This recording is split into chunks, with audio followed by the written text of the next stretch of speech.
અયોધ્યામાં રામ મંદિર પ્રાણ પ્રતિષ્ઠા મહોત્સવમાં યાત્રાધામ વીરપુરના જલારામ મંદિર તરફથી મગજના લાડુના પ્રસાદ વિતરણ માટે જલારામ મંદિર તરફથી 50 જેટલા સ્વયંસેવકો અયોધ્યા મગજના લાડુનો પ્રસાદ બનાવવા માટે ગયા હતા।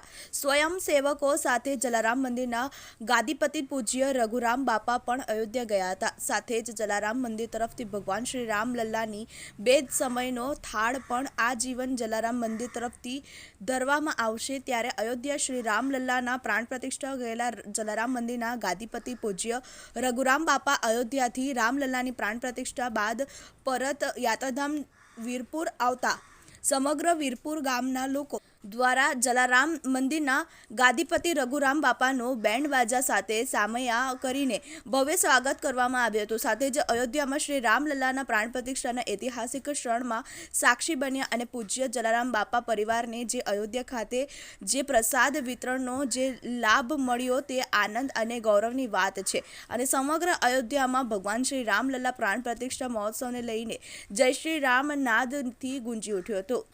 વિશ્વાસ રાજપૂત TV18 ન્યૂઝ। સૌ પ્રથમ તો રામલલ્લા પ્રાણ પ્રતિષ્ઠાની સૌને ખૂબ ખૂબ વધાય।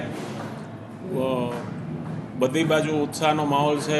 આટલા વર્ષોની રાહ જોઈને જે બધા રાહ જોતા હતા, જે લોકોએ બલિદાન આપ્યું છે અને આખરે સ્વપ્ન સાકાર થયું, એનો સૌને આનંદ છે।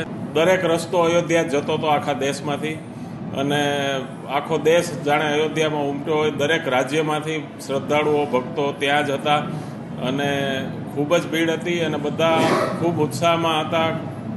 જય શ્રી રામના નારાથી આખું અયોધ્યા ગુંજી ઉઠ્યું હતું અને સૌ આનંદિત છે, પ્રફુલ્લિત છે। જય શ્રી રામ।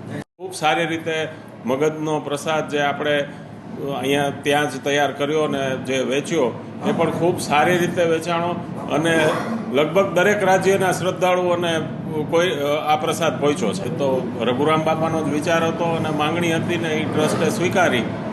આનાથી ઉત્તમ બીજું કાંઈ હોય જ ન શકે અને આ ભક્ત અને ભગવંતનો જ નાતો છે।